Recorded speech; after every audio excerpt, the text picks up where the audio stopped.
Kiss stealing, woo, wheeling dealing, limousine riding, jet flying, son of a gun. Yeah! Kurt Angle, yeah! Why, Triple H, you son of a tell me why! And Tony Khan, this is also on you! I am going to ruin wrestling. Just get over it!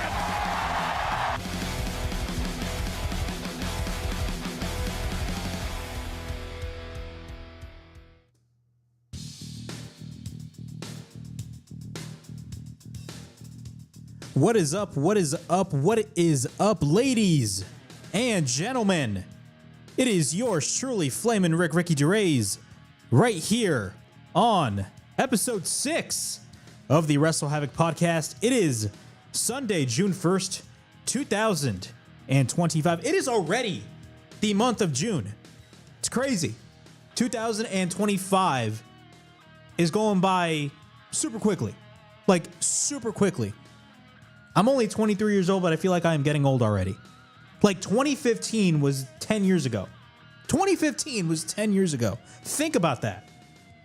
I don't even feel like 2015 does not even feel like it was 10 years ago. Probably because people were using iPhones even then. But I don't know, man. This year is going by super quickly. We're already halfway through the year. There's only 12 months in a calendar year, and we're already halfway into 2025. We are literally in the middle of the decade. It's crazy. We're literally in the middle of the decade. It is absolutely insane.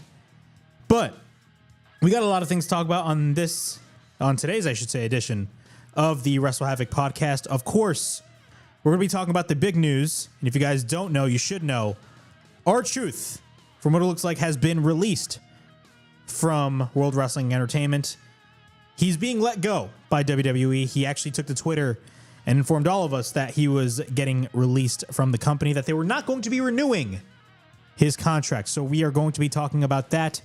I think it is a major mistake, in my opinion, letting go somebody like R-Truth, simply because of the fact that R-Truth is one of the most lovable guys on the WWE roster. But we're going to be talking about that. We're also going to be talking about Mariah May. Mariah May, of course, if you guys don't know, she has been removed from AEW's roster page. And if you are being removed from AEW's roster page, that only means one thing. That means you are not going to be signing a new contract with All Elite Wrestling. And from what it looks like, you are WWE bound. And from what it looks like, Mariah May is WWE bound. We're going to be talking about WWE counter-programming AEW. SmackDown is going to remain 3 hours. Remember when we all thought, when SmackDown first moved to 3 hours, that it was only going to be a temporary thing, not a permanent thing? But from what it looks like, it is going to be a permanent thing. Vince McMahon starts a new company. We're going to be talking about Double or Nothing as well. Double or Nothing took place this past Sunday. Of course, everybody is talking about the length of these AEW pay-per-views. We're also going to be previewing 3 shows. I'm going to be giving you guys my preview for this weekend's Worlds Collide and WWE Money in the Bank. And we're also going to be running down the card so far and discussing the presumed matches for AEW All in Texas. It is going to be a huge show, ladies and gentlemen. We got a lot to talk about on today's edition of the WrestleHavoc podcast. Before we get into all this craziness, please make sure to like and subscribe to the WrestleHavoc channel right here on YouTube, in which we discuss everything in and outside of the squared circle. Make sure to like and subscribe for more content. And as the friggin' referee would say, ring that damn bell for more notifications.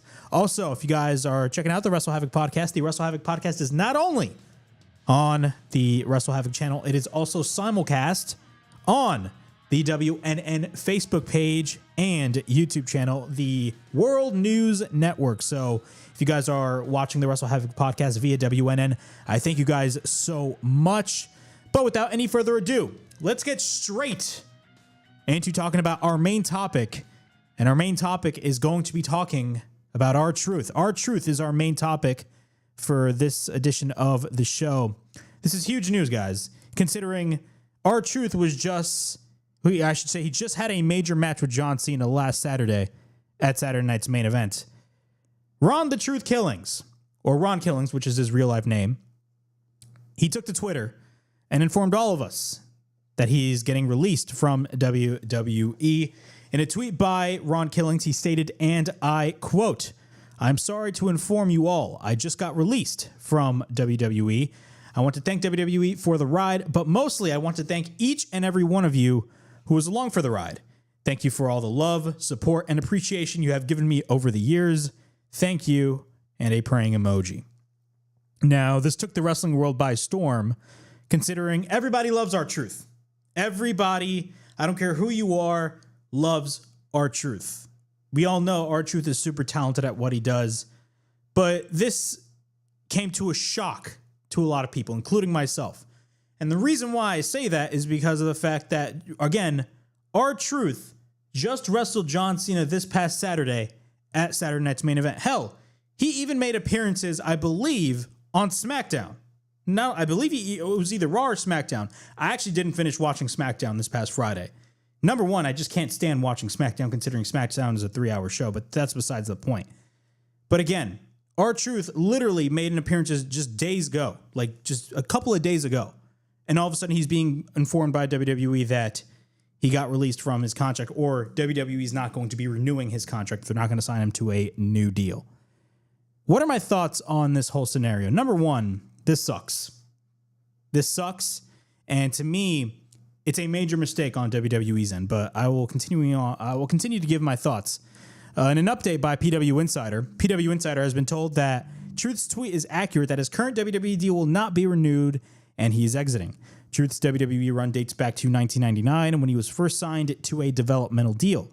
He exited in 2001 and had a nice run with TNA before returning to WWE in 2008, where he turned into one of the company's true utility players, especially when it comes to bringing levity into storylines. He just wrestled John Cena on last weekend's Saturday Night's Main Event broadcast on NBC.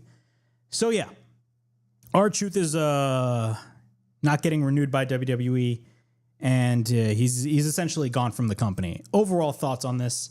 This absolutely sucks. I don't know what to say. I feel like I'm speechless. This came to a shock by a lot of people.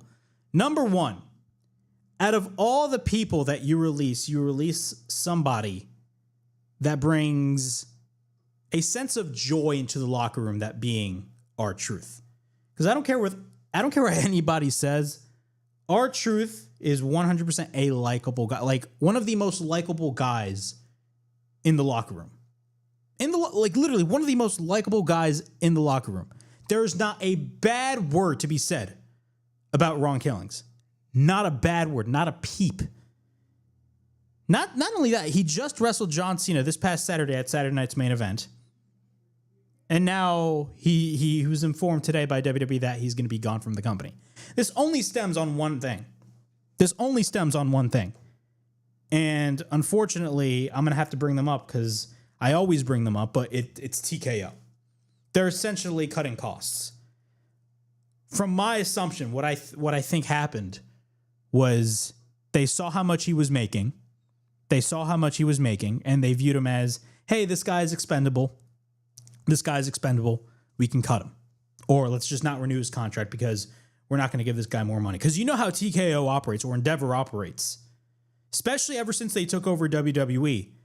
They're UFC-ifying WWE, if that makes any sense.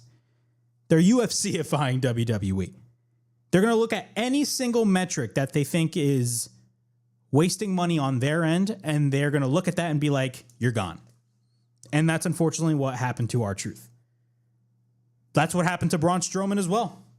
What do you think happened to Braun Strowman? Braun Strowman got released from the WWE twice. The second time he got released from the WWE was fairly recently. Like, I believe, what was it, 2 months ago? He was a part of those batch of releases. And a lot of people assumed there's only one reason as to why he got released from the WWE, and it's the simple fact that he was just making too much money. He was making way too much money. TKO is the type of company that only care about one thing and one thing alone, and that is the bottom line.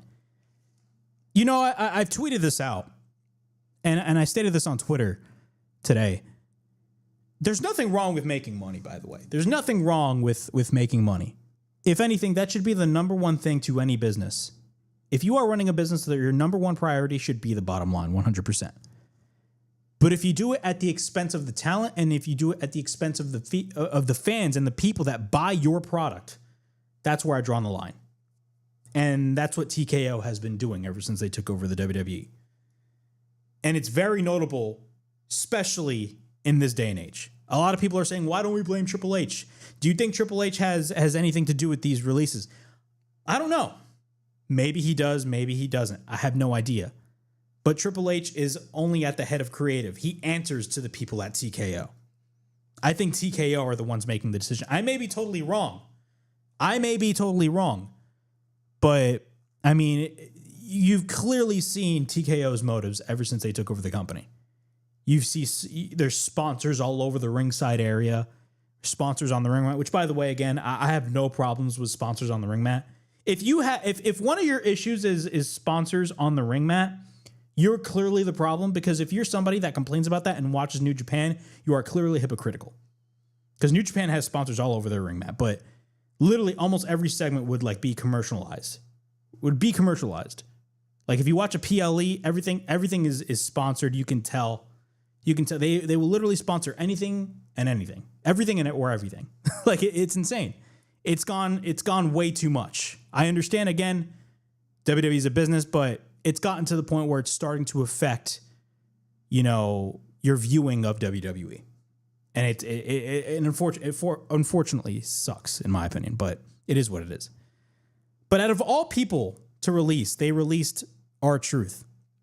Now, I'm not going to sit here and say R-Truth should have been a main event guy, blah, blah, blah, because if you really think about it, R-Truth throughout the majority of his run in the WWE, because he had 2 runs in the WWE. He had one run back in the early 2000s where he was K-Quick, and then he got cut. I believe he got cut. And then, of course, spent throughout the majority of the 2000s in TNA when TNA first started. And if you guys don't know this, he was actually the first ever black NWA world champion. So that is an accomplishment in and of itself. He was a part of the 3 Live crew with, of course, Road Dogg or BG James.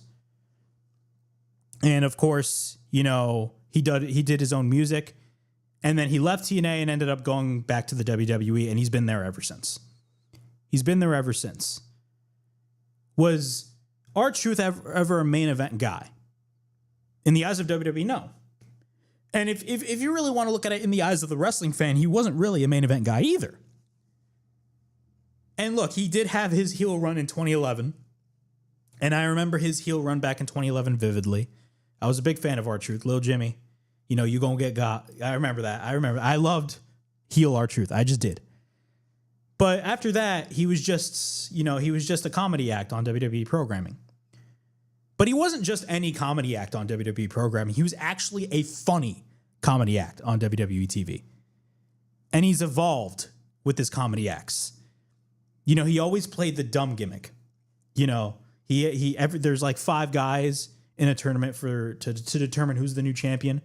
And R-Truth comes out of nowhere saying that he's officially a part of this tournament. Or he comes out and says, oh yeah, I'm going to be a part of Money in the Bank, even though it's not a Money in the Bank match. And he's like, this was on me, my bad. I loved that stuff.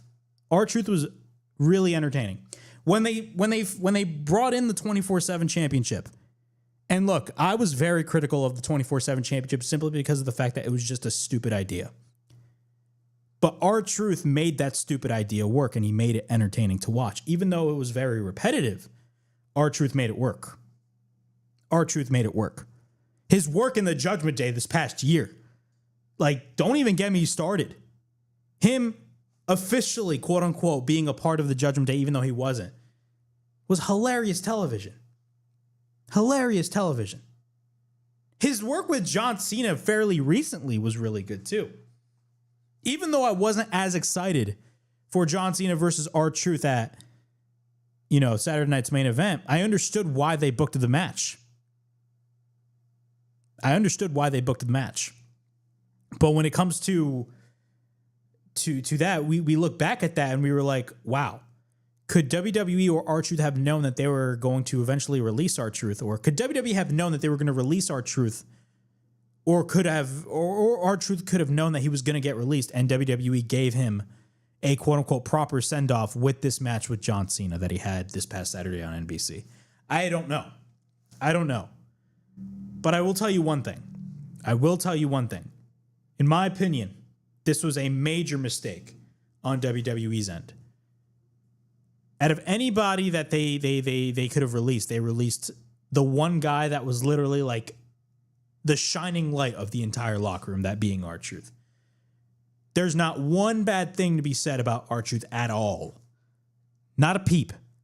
Not one bad thing to be said about R-Truth. And WWE was like, yeah, this guy's expendable. Get him out of here. Or we're not going to renew your contract. WWE/TKO, they are greedy. They are greedy. Again, there's nothing wrong with making money, but if it's at the expense of your talent and at the expense of the people that pay money to watch your product, that's where I draw the line. That's where I have a problem. And unfortunately, R-Truth is the victim of that. Now, we got a couple of updates right over here regarding R-Truth. Of course, I actually get a lot of my updates from the WrestleHavoc account because he literally informs everybody. But the backstage reaction was very, very controversial. One talent, according to PW Insider, commented that R-Truth's contract not being renewed made them feel as if, quote unquote, nothing is guaranteed, essentially saying nobody is safe. Another talent, according to PW Insider, noted that R-Truth's departure made them want to make sure that their next contract with the company was negotiated and locked in, quote unquote, well in advance. Yeah. But I'm going to go back to that comment of nothing is guaranteed. I agree. Nothing is guaranteed when you're in the WWE. The WWE, one moment can take a look at you and be like, man, this guy's a star. But if they're not using you effectively enough, one of those days could come by and be like, you know what? We've used it before, but we're not really doing anything with you. You're expendable. We're going to release you. That's what happens because WWE is a corporate environment. Unfortunately, it is. And it's been that way ever since they first went public back in, what was it, 99 or 2000. They've been a publicly traded company for like well over 20 years. They've been a publicly traded company for well over 20 years. It's always been that way. Always been that way. Unfortunately. Nothing is guaranteed. They could literally chop you right off the block real quick. It's not a game, ladies and gentlemen, when it comes to WWE. Not a game. According to Fightful Select, R-Truth's departure has been met with complete shock and disbelief, with one top talent calling it, quote unquote, total nonsense, and another calling this regime, quote unquote, ruthless. They are ruthless. Number one, this decision to let go of R-Truth is insane and total nonsense, and this regime is very ruthless with the business decisions that they've been making. Totally ruthless. I've always said these people are like they only care about the bottom line and the bottom line, and that is it. They don't care about the talent. They don't care about anybody else. And I'm talking about the people at TKO. I'm not necessarily talking about guys like Triple H because I feel like, again, Triple H or Paul Levesque, whatever you want to call him, he's only in the creative position. I do think he has a say in, what signing or what guy they want to bring from, New Japan or AEW or TNA. And I feel like he does have a say in the talent that he does want to bring in. And I do feel like at some point, but it's only like a small amount, I feel like he does have somewhat, not a lot, somewhat of a say in the talent that they released. But again, he answers to the people at TKO. That's who he answers to. That's his boss. Triple H only focuses on the creative aspect of WWE and the media and the content that they produce. That's it. Could he have a say in these releases? Maybe. Maybe he does. I don't know. But from my perspective, I feel like this is a TKO move in them cutting costs. They saw the amount of money that R-Truth was making, and they were like, I think that is too much money for a guy like R-Truth, for a comedy act on television. I feel like that's how they viewed the whole situation. If they see you making a little bit too much money, then they're going to get you out. It sucks. It really does suck. In other news, right after the whole R-Truth news dropped, Carlito was on the chopping block, and he will be leaving World Wrestling Entertainment. According to PW Insider, similar to R-Truth, Carlito's current deal will not be renewed, and once it runs its course, he will be departing from the company. So WWE is not going to re-sign Carlito. And he was a part of the Judgment Day. He was a part of a minor portion of the Judgment Day, but he was a part of the Judgment Day. And he was actually a very entertaining act when it comes to the Judgment Day. Carlito actually took to Twitter and stated this, and I quote, "My contract is up in 2 weeks. It will not be renewed. On top of that, WWE is demanding I pay back the money that they paid me for apparently, quote unquote, stealing money from the company. I had my lawyers look into it, and after reviewing the footage on Netflix for the past couple of months, they suggested I pay them the money back." Of course, he is joking when he says that. All jokes aside, gracias WWE, and especially the WWE Universe. Los quiero mucho, that being I love you all. P.S. I'll reappear again in another 13 days. Dios me los bendiga. Carlito is gone from the company as well. Carlito is gone from World Wrestling Entertainment. Again, it does suck because he made his return. He literally made his return 2 years ago at the Backlash show. I believe it was during the Damian Priest and Bad Bunny match, and it was fantastic. If you guys haven't watched Bad Bunny versus Damian Priest at Backlash in Puerto Rico, arguably one of the best matches of 2023. I guarantee you that.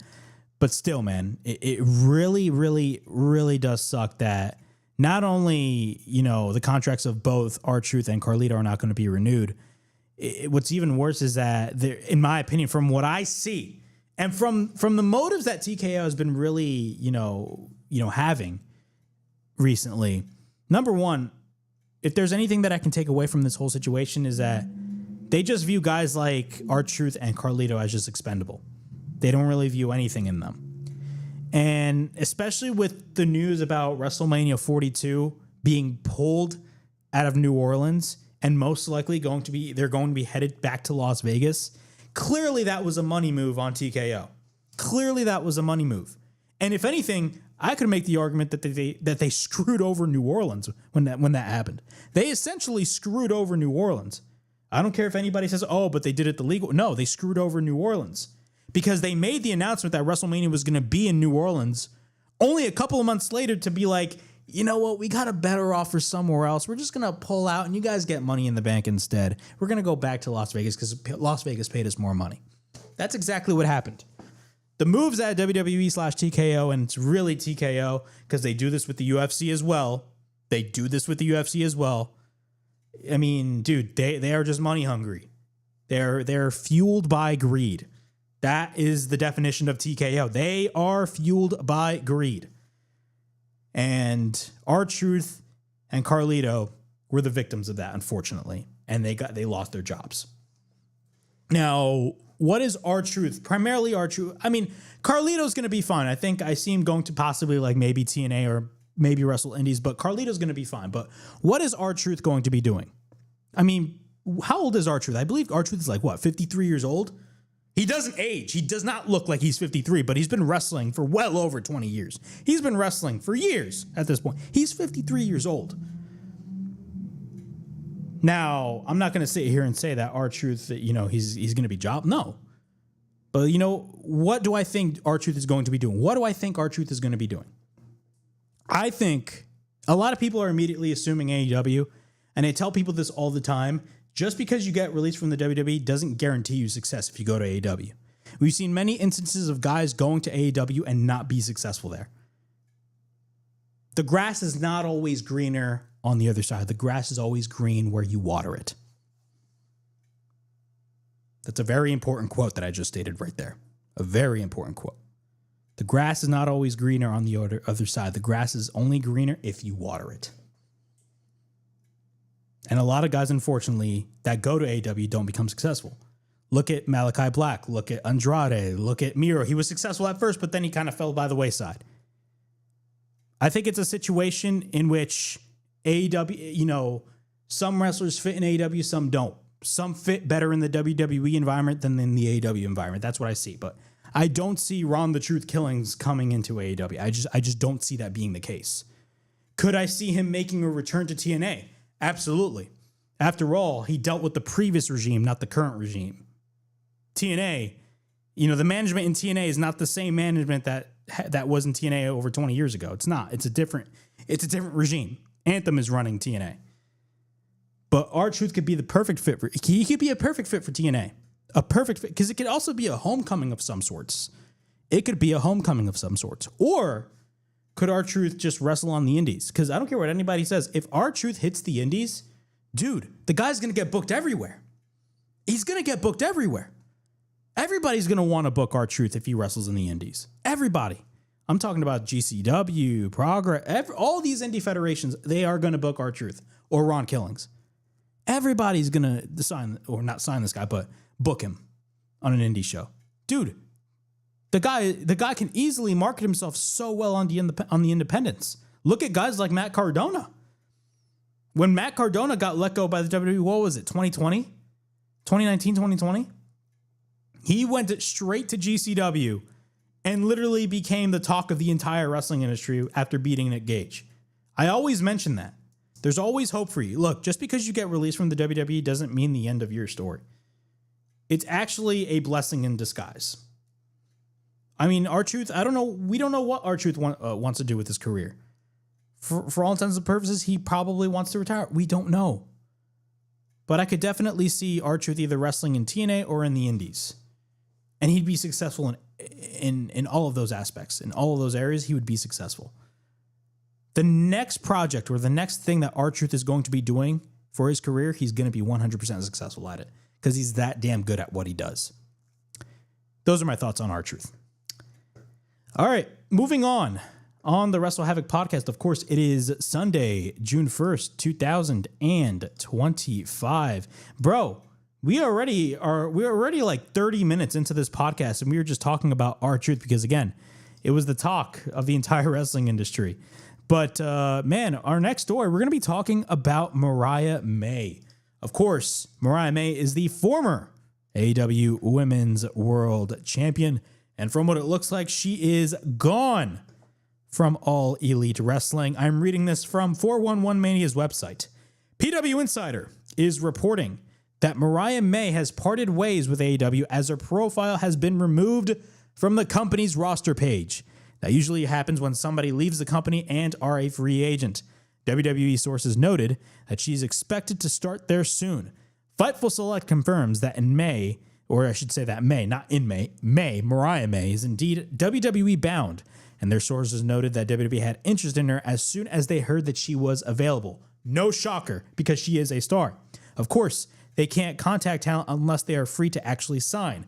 Mariah May's management says that her AEW deal has not officially expired, and WWE sources claim that a contract with them has not been signed. It is believed that she will do so the moment her AEW deal is done.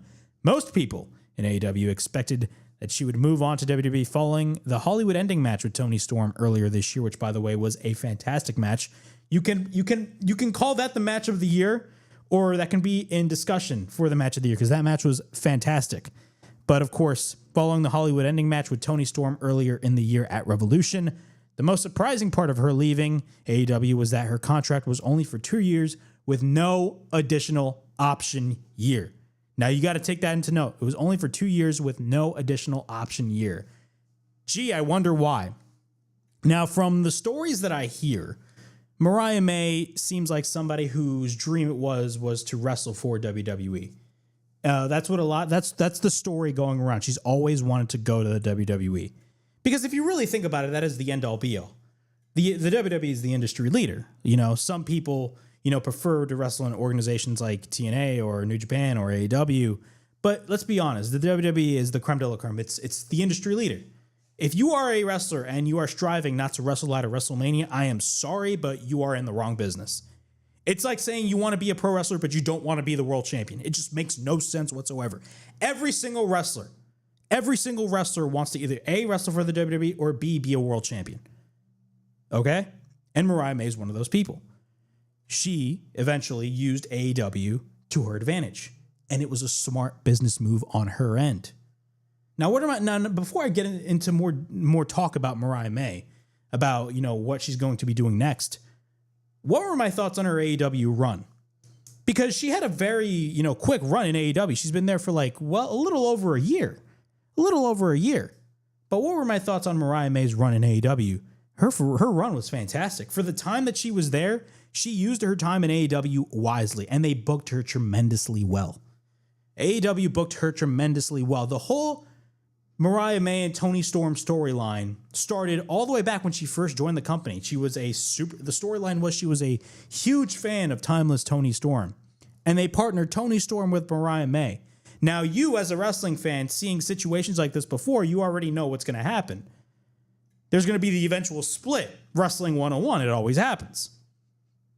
But the storyline was very good. And once she won the Owen, once Mariah May won the Owen, and the angle that they shot with her grabbing the heel and basically just hitting the ending the end portion of the heel right onto the face of Toni Storm, it was a fantastic angle to close off Dynamite last year. And that was when she won the Owen.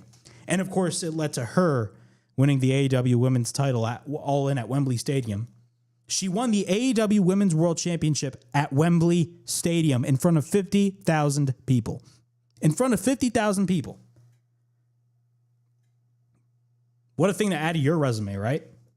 Now, her run as the AEW Women's Champion, I'm going to be honest, was kind of forgettable. I did not like her run as the AEW Women's Champion. I just didn't. It was very forgettable. And I'm not going to blame Mariah May on that. I'm going to blame AEW for that because clearly AEW did not have a plan for Mariah May after she won the title. They just did not have a plan for her. They just didn't. And that's the case for a lot of people. They pushed them to the moon. They pushed them to the moon, and after they won their respective championship, they eventually fall by the wayside, and AEW just has nothing for them creatively. Nothing. It wasn't until Toni Storm came back, and then Toni Storm came back, but she didn't come back as timeless Toni Storm.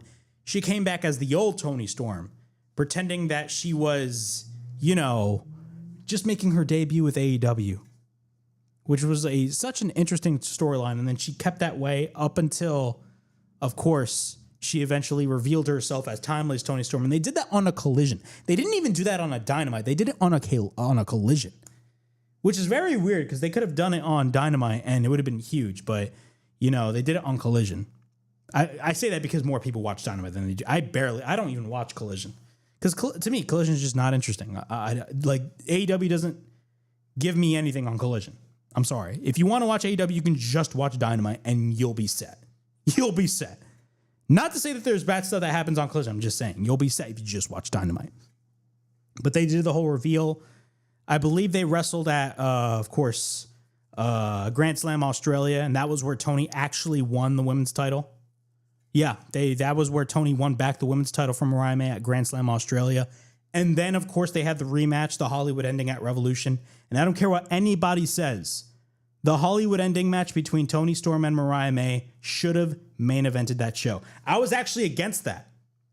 As we were leading up to Revolution back in March, I was actually against them putting that match in the main event, considering you had Adam Copeland versus Jon Moxley, and that was the bigger match. Even though people hated the whole Death Rider storyline, that was clearly the bigger match. But looking back, the Adam Copeland versus Jon Moxley match was atrocious, and the finish was even worse. I completely changed my mind on that. I'm going to be honest, Mariah May and Toni Storm should have main evented that show. But at the same time, I understand as to why they did not put that match in the main event. And they put it in the middle of the card? Because they knew Mariah May was on her way out, and it's a smart move on AEW's end. It just is. But I don't care but you got to be realistic with yourself. The Hollywood ending match is by far one of the best matches of 2025. And if you want to call that the match of the year, I don't blame you for that either. If you say that Toni Storm versus Mariah May in the Hollywood ending is a match of the year contender or a candidate for match of the year, dude, I will not go against that. I will not go against that because those two women tore the house down. They tore the house down in Los Angeles. They absolutely tore the house down. They stole the show. And it was a bloodbath on a show that had a lot of bloodbaths. But they stole the show. And it was the perfect send-off for Mariah May. The perfect send-off for Mariah May, in my opinion. Just perfect on AEW. Like, literally the perfect send-off. What a way to go out. Even though she lost the match, she worked her ass off in that match. And you can tell. You can tell she worked her ass off. And you can tell WWE was looking at that match and be like, yeah, we're going to sign her. Look at what she did in this match. We're going to sign her. So, yeah, that was her last match in AEW, the Hollywood ending. What a way to go out. But from what it looks like, Mariah May is WWE bound. She's WWE bound. And it looks like once her contract is going to expire and once she becomes a free agent, she is going to be signing with World Wrestling Entertainment. Good for her.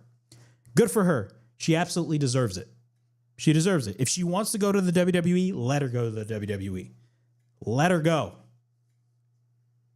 It's been her dream to always wrestle for the WWE. Take that opportunity. She used AEW to elevate herself. Great. That's what you're supposed to do. Elevate your stock. That's what AEW did for Jade Cargill. That is what AEW did for Ricky Starks. That is what AEW did for Cody Rhodes. WWE signed Cody Rhodes, and that was basically the first major blow to AEW right there. Mariah May is no different. Mariah May is no different. She used AEW as a way to elevate her career, and you cannot blame her for that. Everybody should be doing that. Everybody should be doing that. I don't care who you are. Everybody should be doing that. It is a smart career move. She knows her worth. If you are a wrestler and you do not know your worth, you are in the wrong business. You are in the wrong business. I'm sorry. But Mariah May going to WWE, with all the talk about her potentially signing with WWE, which seems like an inevitability at this point, where is she going to go? Is she going to go straight to the main roster, that being Raw or SmackDown, or is she going to go straight to NXT? I talked about this in my recent video that I uploaded on my YouTube channel. The fan in me really wants her to go straight to the main roster. I really do want her to go straight to the main roster, especially on Raw. I really want her to go straight to, because you can tell Mariah May, like, she's perfect for the main roster. Like, imagine a match between Mariah May and Tiffany Stratton. Like, if she was going to wrestle with Tiffany Stratton, that means she would have to go on the SmackDown roster, but that's besides the point. But imagine a match between her and Tiffany Stratton. That's like the ultimate dream match right there. Just like the ultimate dream match between Jade Cargill and Bianca Belair. Mariah May versus Tiffany Stratton would be the exact same thing. The fan in me really wants her to go straight to the main roster. But if you guys have been paying attention to NXT, number one, WWE called up Julia from NXT. Now she's wrestling full-time on the SmackDown roster. And WWE recently made the announcement that they just called up Stephanie Vaquer. And Stephanie Vaquer is going to be a part of the Raw roster. And it makes total sense for you to split Stephanie Vaquer and Julia, because they were the top two women on NXT. Why are you going to put them on just one brand on the main roster? It'd make more sense to have a little bit of balance. So, like, you have Stephanie Vaquer on the Raw side and you have Julia on the SmackDown side. It makes total sense. That leaves a void, unfortunately. If you're calling up two of your top stars in the women's division on NXT, that leaves a void in the NXT women's division. It just leaves a void.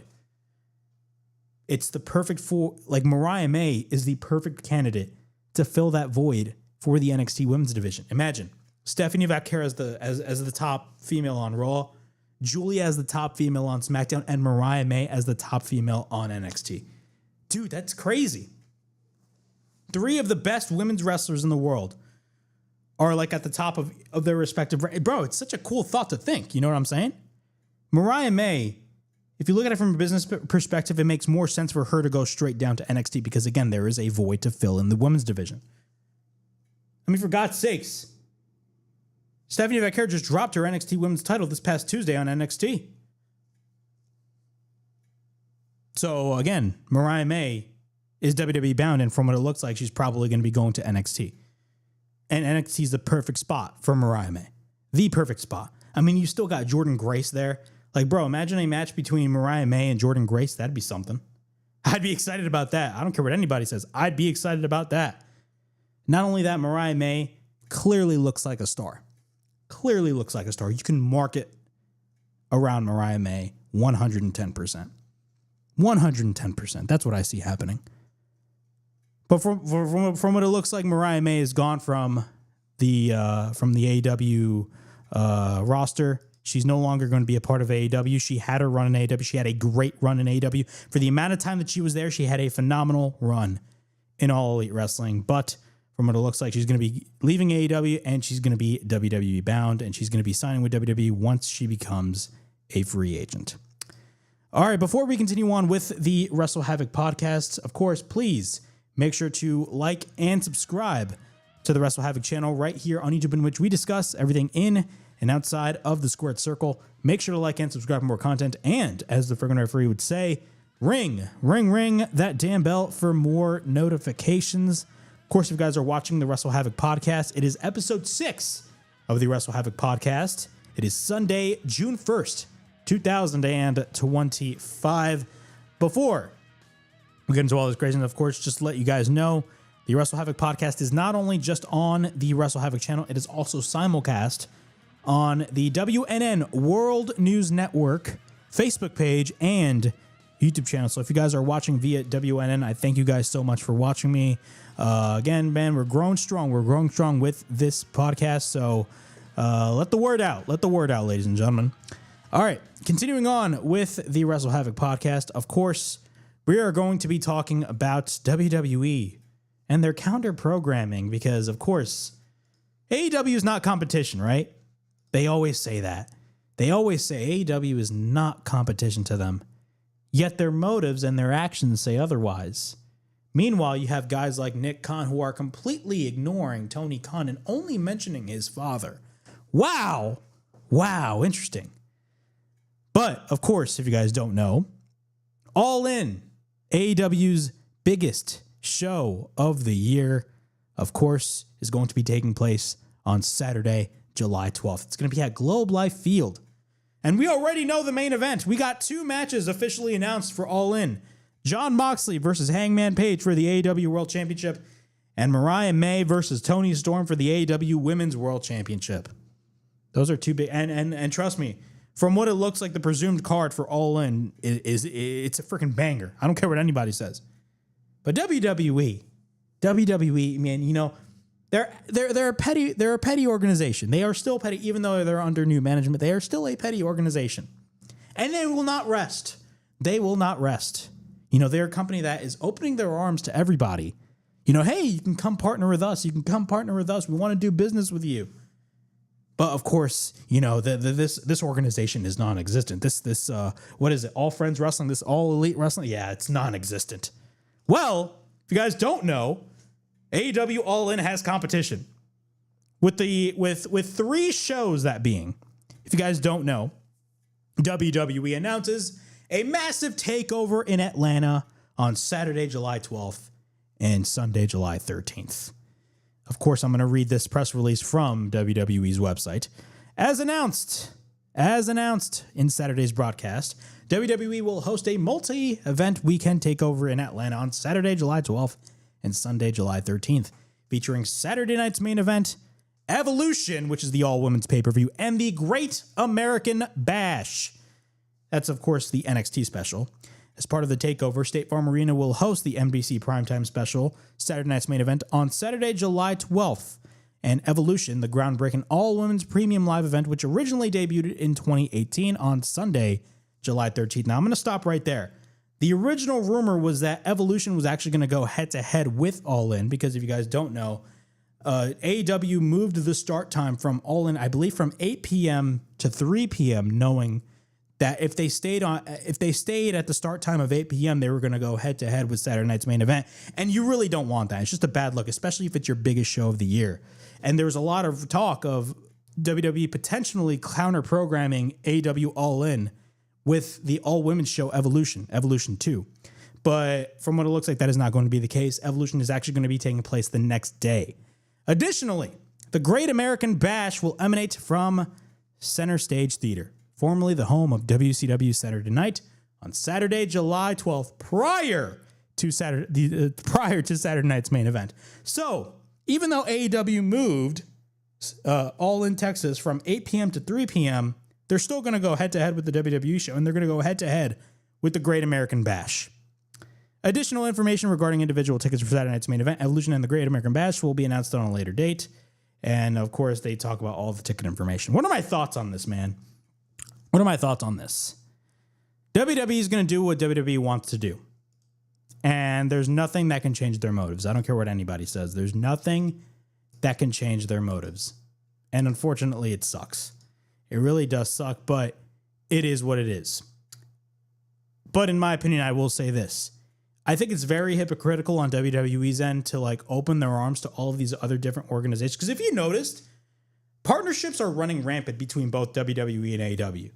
Like ever since AEW started the whole concept of, hey, let's partner with Impact Wrestling, let's partner with this, let's partner with that, let's partner with New Japan. Like, once Triple H took over the book, you clearly knew he saw what AEW was doing and was like, I want to do that. I want to do that. I guarantee you Triple H is still salty about AEW, quote unquote, I don't really think that's the case, but quote unquote, killing his version of NXT, because that's what happened. But if you really think about it, it was realistically Vince McMahon who killed Triple H's NXT. In a messed up way, by the way. In a messed up way. But that's another story for another time. But it's very hypocritical on WWE's end, considering they're making all these different partnerships with TNA, Pro Wrestling Noah. They purchased 51% of AAA, and the deal's going to be done by the end of the third quarter. Like, bro, they're making partnerships left and right. Yet there's this one promotion that they deem is not a competitor to them. They point at this organization that they clearly say in interviews that they're not competition to us. We're competition to everybody, not only in the television world but in the media world. Blah blah blah. They are not competition to us. Clearly, their intentions are different, and they've always been ever since AEW started. If you guys don't know, remember when they put that Evolve show before they bought Evolve? Remember when they put? I believe they bought Evolve. I don't remember. They did buy Evolve, but I believe at that point they did buy Evolve. Correct me if I'm wrong, but remember when they put that Evolve show head-to-head against Fight for the Fallen back in 2019? Which, by the way, Fight for the Fallen was a charity show. You remember that? Remember when they dragged NXT from the WWE network straight to cable television in October? Very last minute, by the way. And they expanded it from 1 hour to 2 hours to go head-to-head with AEW. Why do you think that is? Yeah, because they want to take away some of the potential market share that AEW could take away from the WWE. That's exactly what happened. They wanted to take some of that momentum away from AEW. Now, I will say WWE, ever since Triple H took over, took a lot of that momentum out of AEW. They did. But I will say AEW, and they still make mistakes. They make a lot of mistakes still nowadays. But I will say, I feel like they're in a much better place now in 2025 than they were even last year. Because last year, in my opinion, 2024 was by far the worst year of AEW. I don't care what anybody says. I think them airing the CM Punk footage was like an all-time low for them. It was a stupid move on AEW's end for airing the CM Punk footage. I don't care what anybody says. It was such a stupid, like, whoever thought, if I'm a promoter and somebody in my team says, hey, we should air the CM Punk footage after I fired CM Punk, my first thought was, you're fired. I'm sorry. Like, why would you think that? Why would you think that? And why did AEW? It was just stupid on AEW's end. Clearly, they made a lot of, and they still make a lot of mistakes now. But I will say, AEW, I'm not going to lie, it's getting my interest a little bit more than I had last year. Because last year, my interest in AEW was just at an all-time low. But this year, I feel like they're starting to gain a little bit more steam. And a lot of that has to do with them moving from large arenas to smaller arenas. The smaller arenas clearly make the show better. Now, they're still struggling a little bit in ticket sales, but that's only for the weekly TV. Their pay-per-views, I mean, bro, they sold a ton of tickets for Forbidden Door at the O2 Arena. And from what it looks like, that show's going to be sold out. That show's, bro, for AEW's eating. They're eating well, man. And even though they still make some mistakes, AEW, I'm not going to lie, I personally feel they're in a much better place than they were last year. Now, are they going to reach the levels that they did back in 2021? I don't know. I don't think so. But AEW, definitely there's a little bit of momentum going on in AEW right now, especially with All In around the corner. Now, I will say they still got to sell more tickets for All In Texas, but that's another story for another time. But again, WWE clearly has AEW on their mind. They do this on purpose. They won't tell you that they won't tell you that they do it on purpose, but they do it on purpose. They just want to mess around with AEW. That's just what they want to do. And Tony Khan, normally Tony Khan never puts the phone down when it comes to Twitter. And we saw this a couple years ago. Remember when, of course, he went on that Twitter rampage talking smack about WWE when NXT went head-to-head with them, and AEW just got obliterated by NXT. I think that was back in like the fall of 2023. Well, Tony Khan is actually playing it safe this time, and it's actually a smart move on his end. And if anything, it's actually the best way to go about it. Because Tony Khan was actually asked about WWE. Now, the person that asked this question did not name drop WWE, but it was clearly implied that it was WWE. He asked Tony Khan about, what are your thoughts on all these different or other companies scheduling your shows the same time as your show? And Tony Khan brought up, and Tony Khan answered in the best way that he could possibly answer a certain question. Because normally, whenever Tony Khan is asked a question that he doesn't like, or he's just asked a question at all, like either A, he will ramble for like 10 minutes answering the question, or B, he will circle around the question and not really give a specific answer. You know what I'm saying? But Tony Khan's answer in this case was actually very well done. He stated this, and I quote, "It's pretty consistent. I'd say it's the most event head-to-head scheduling I've seen since Jim Crockett Promotions." Of course, Jim Crockett Promotions saw a lot of scheduling that went that way, and I can tell you this will go a lot differently than that did. That was the best possible answer that Tony Khan could give. And clearly you can see Tony Khan has been taking PR and media lessons, because Tony Khan was never really the best PR guy. And his track record shows he was never really the best PR guy, especially when it comes to press conferences. And we all know how that turned out. I don't have to explain Brawl Out for you guys. I don't have to explain the CM Punk incident. That will forever be ingrained in my mind. But this was the best possible answer that Tony Khan could give. I don't care what anybody says. It was literally the best possible answer that Tony Khan could give. The best possible answer. And I've always said this too. Everybody makes comparisons of AEW and WCW, and definitely the similarities are there. But if you really want to take this into consideration, AEW is not really WCW, because WCW did a lot of things worse. TNA has done a lot of things worse than what AEW has done. I don't care what anybody says. But if you really want to take this into consideration, AEW is like a 2025 version of Jim Crockett Promotions, if you really want to take things into consideration. AEW is the 2025 version of Jim Crockett Promotions. And clearly Tony Khan sees that. Because Jim Crockett Jr. himself, he was a fan. Like Tony Khan. You know, a lot of people compare Tony Khan to Herb Abrams, but I compare Tony Khan to Jim Crockett Jr. I talk about all the good things, not the bad aspects. I mean, Herb Abrams, a lot of people make those really bad comparisons between him and Herb Abrams, but like it's like night and day. Like Tony Khan is not Herb Abrams. Tony Khan is Jim Crockett Jr. in 2025. That's who he is.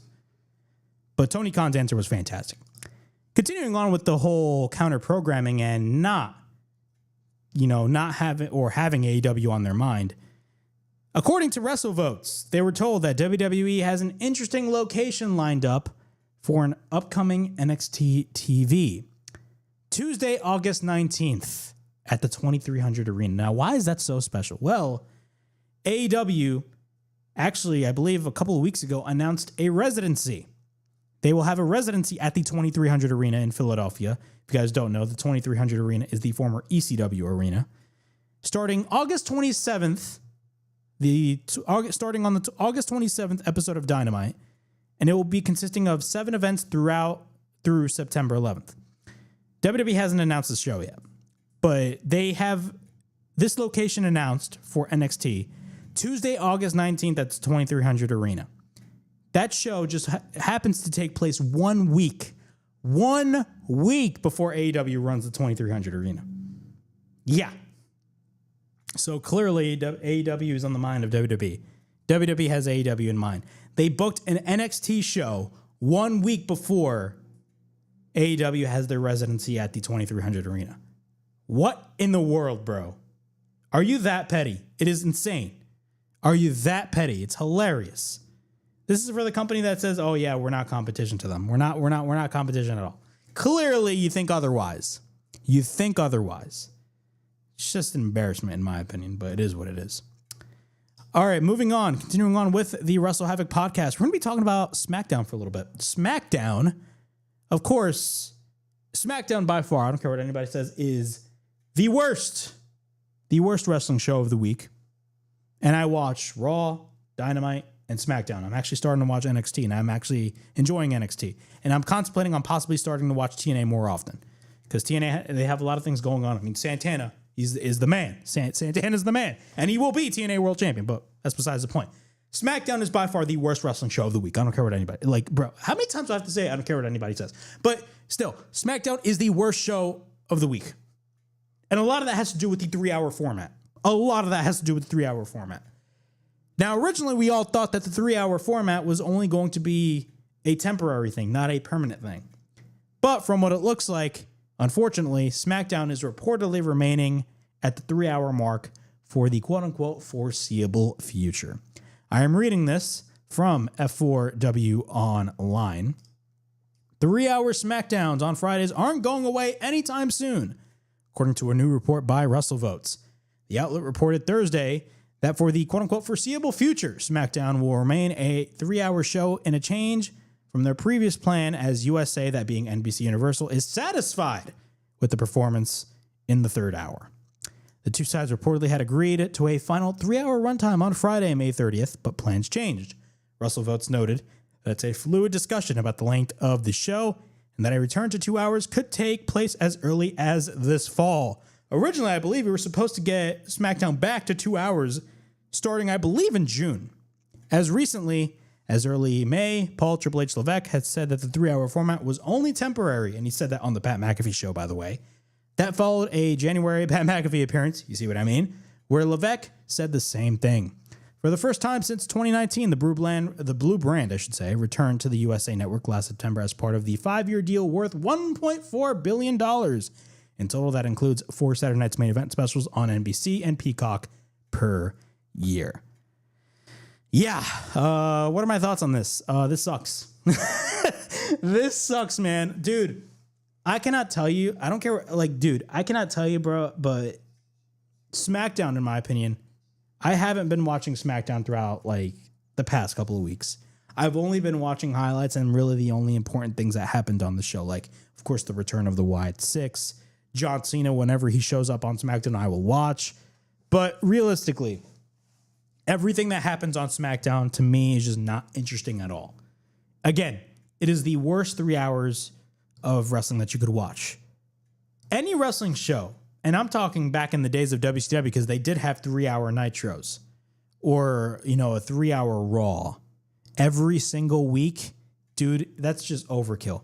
3-hour Raws were the worst. Remember when they had a 3-hour Raw from like 2012 all the way to like just last year? Like, dude, those were horrible to watch. They were unbearably bad to watch.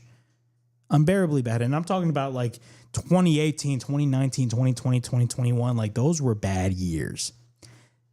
Ever since SmackDown went to 3 hours, the quality started to dip. The quality is just not there. It's just not there. A 3-hour weekly wrestling show is just not good. Like, not to mention, bro, we're going to have a 4-hour episode of AEW Dynamite this Wednesday. 4 hours. And we're also going to have another 4-hour block of AEW next week.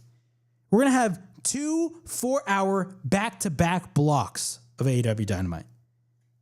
And on top of that, if you watch Raw, if you watch SmackDown, hell, if you watch NXT, if you watch TNA, imagine if you watch all that content.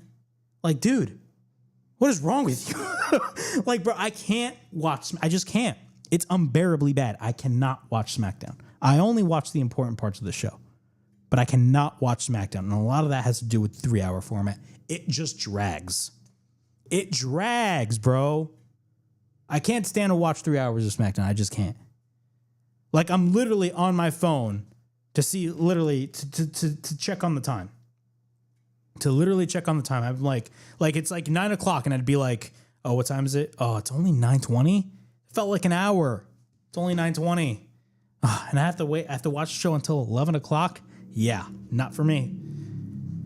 But SmackDown as a show has dipped in quality ever since it went to the 3-hour format. It's suffering the same fate that Raw did for all of those years, unfortunately. And it sucks. And we're going to be getting more 3 hours throughout the majority of the summer. And most likely, the 2-hour SmackDowns will return in the fall. I doubt that is going to be the case, but we are going to have to wait and see. Moving on. We are going to be talking about Vince McMahon. Yes, Vince McMahon is in the news as, of course, Vince McMahon started his own company. Now, Jonathan Coachman, who, of course, formerly worked for the WWE. I've listened to Jonathan Coachman's interview with Chris Van Vliet. Jonathan Coachman, for all the stuff that people talk about when it comes to Jonathan Coachman, Coachman clearly has, knowledge of the business. He clearly does, and you can't deny it. But he made a comment, and it blew up all over the news when it comes to wrestling, that Vince McMahon wants to buy WWE back from TKO. And a lot of news outlets were reporting that as news. According to Jonathan Coachman, Vince McMahon wants to buy WWE back from TKO. I'm sorry, but that is not news. You want to know why that is not news? It's because Jonathan Coachman, with all due respect, is not a reliable source for wrestling. He is just a guy that is just giving you his opinion. An opinion to me is not news. That is not news. So why is everybody reporting this as news? I don't understand why. But everybody was like, oh my God, Vince McMahon wants to buy back WWE from TKO, and everybody was celebrating it. I'm like, what world do we live in? What world? I see these tweets on social media saying Vince McMahon is better than TKO. Can we all just agree that both were horrible? Why are we comparing the two? And why are people advocating to want Vince McMahon? Why are people wanting Vince McMahon back? I don't understand that mentality. Vince McMahon is almost 80 years old. Why do you want this guy back? Everybody's comparing TKO and Vince McMahon. Oh my God, Vince McMahon is better than TKO. Bro, both are equally just as bad. Both are just as bad. Why are you comparing the two? Why are you comparing the two, and why do you want Vince McMahon back? Are you kidding me right now? Dude, the delusion on some fans is insane. I swear to God, wrestling fans are some of the worst bits of fans in the entire world. I don't care what anybody... it's just bad. Why? Why do you want this guy back?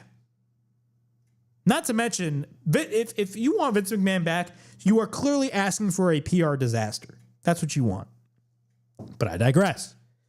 All right, moving on. Vince McMahon's new company is called 14th and I, focusing on sports, media, and entertainment.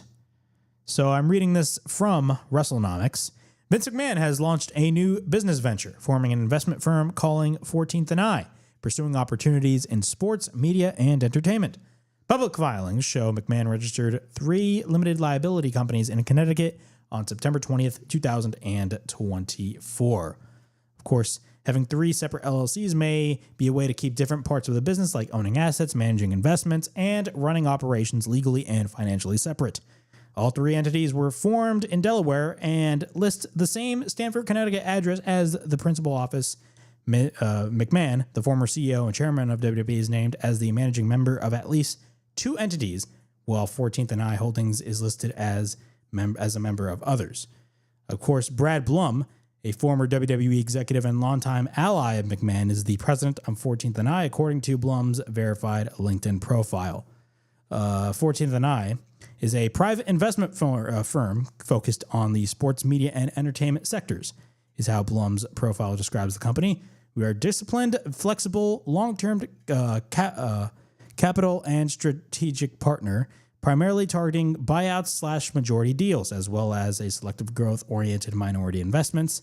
We seek partner with and empower exceptional management teams, providing deep expertise, capability, and relationships to help drive significant long-term value.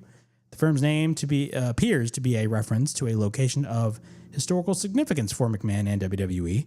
A 2006 article on WWE.com noted that the Capital Wrestling Corporation, the predecessor to WWE, was headquartered at the corner of 14th and I Streets in Washington, D.C., around the 1950s and 1960s, when the company was led by McMahon's father, Vince Sr. They have contacted McMahon's representatives before publishing the story, but they did not provide any comment. So we don't know primarily this is going to be a firm, this is going to be an agency to negotiate deals and stuff. I don't think this is going to be a wrestling organization. I know a lot of people have been talking about that. If it was a wrestling organization, let's be real with ourselves. If Vince McMahon started a wrestling organization, yeah, he would have the contacts, but at the same time, I feel like it would fail immediately. And the reason why I say that is because, again, who is at the helm of this quote-unquote new wrestling organization? It would be Vince McMahon. And Vince McMahon, again, as I've stated earlier, is a PR nightmare. he is a PR disaster. It just is what it is. He is a PR disaster, and a lot of the stuff that came out about Vince McMahon are just disgusting. It's disgusting. So it's not a wrestling organization. I feel like a lot of people are just stuck in the wrestling bubble and don't watch any other media. Like, I tell wrestling fans all the time, especially when I look at their tweets, like, bro, is wrestling all you watch? Like, I would tell some of these people, like, bro, like, watch shows like The Sopranos. Well, watch something else. Holy crap. You know what I'm saying? But Vince McMahon is not starting a new wrestling. It's just completely unrealistic. You cannot compete with WWE or TKO. Maybe AEW, but clearly, I don't care what anybody would say, like, AEW would chew them out of the water. Simply, I mean, come on. Really? Why? It's just a dumb idea. Vince McMahon is not starting a new wrestling organization. This is just clear. What this clearly is just an agency, a firm where things are able to get done and deals are able to be made. That's what I see happening. But from what it looks like, Vince McMahon started this new organization, and it's an investment firm. That's what it is. And we don't know any more information regarding the whole ordeal, but that's what Vince McMahon seems to be doing. You know, it's crazy. Vince McMahon sold to Endeavor. He sold WWE clearly to Endeavor because he wanted to remain in power, not realizing that, again, he missed some payments to Janelle Grant. And, of course, she came out with the whole lawsuit back in January of 2024. And it shocked the entire wrestling world to the point where Vince McMahon was booted out of TKO. Yeah. And ever since then, Vince McMahon has been blackballed from World Wrestling Entertainment and TKO, and rightfully so. I don't care what anybody says. Vince McMahon, especially in those last 4 years, was a cancer to World Wrestling Entertainment. Moving on.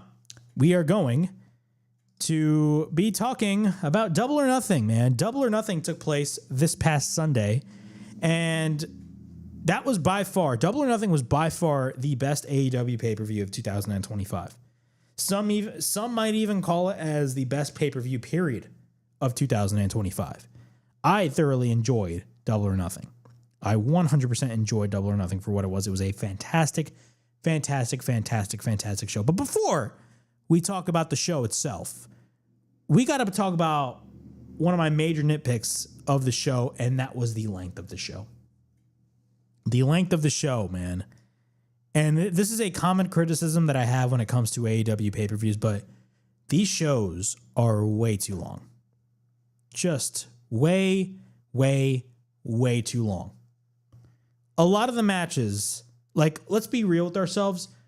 The main matches that not only me, but I assume probably you watching this podcast wanted to see, the only matches that you really cared about were the finals of the Owen Hart Cup tournament.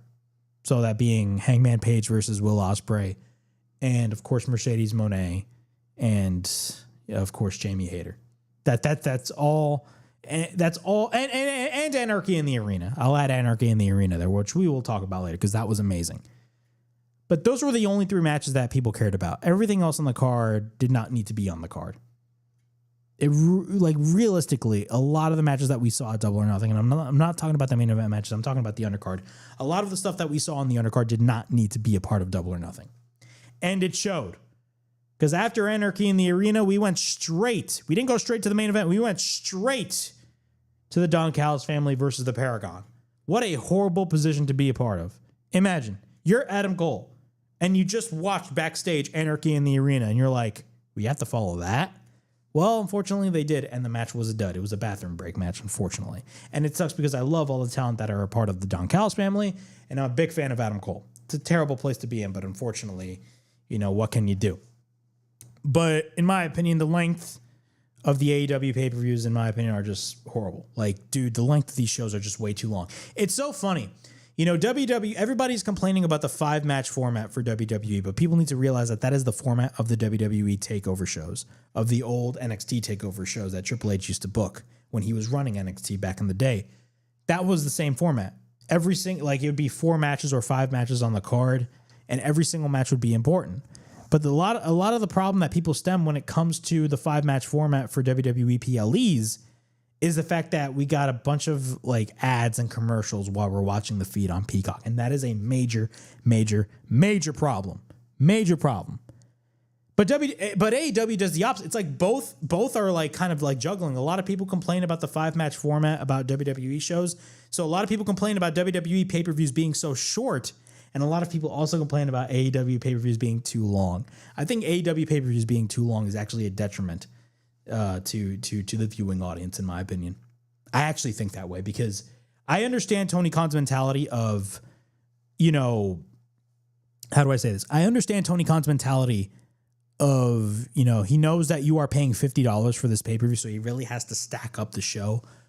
But realistically, some of the matches that you would already have, that you already booked, that being Hangman Page versus Will Ospreay, Timeless Tony Storm versus Mina Shirakawa, or maybe not that match, but of course, Mercedes Moné versus Jamie Hayter and Anarchy in the Arena. Like those matches, like, dude, those are equally, like those matches alone are easily the price range of $50. You pay $50 and you get quality pro wrestling, and that's it. But clearly, Tony Khan has a different mindset and is like, dude, people are paying $50. I want to stack these shows up, and I don't care how long these shows. Like, bro, there are times where these shows would end at 12:30 to almost 1 in the morning. It is ridiculous.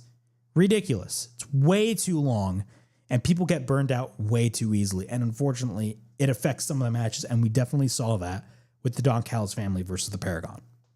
These shows are way too long. Brian Alvarez of Wrestling, of course, a part of the Wrestling Observer, on Wrestling Observer Live, which is his show, he actually talked to some of the people in AEW, and he said this, and I quote, "Yesterday, I spent the whole day talking to all sorts of people in AEW," Alvarez said. "I will say, with one exception, every single person was like, these shows are too long. We all know it. They should end before midnight on the East Coast." Every single person in the company that I talked to, except Tony, because I didn't talk to him, because of course he doesn't think they're too long. Every single person there is like, they're too long. He just does it. We can't stop. There's nothing that can be done. That's what Brian Alvarez said. That is what Brian Alvarez said. And then he concluded, the shows are too long. Everybody knows it except Tony Khan and a small handful of sickos that would watch the show if it were 9 hours long. Who would want to watch a 9-hour wrestling show? I know I won't. What are my thoughts on this?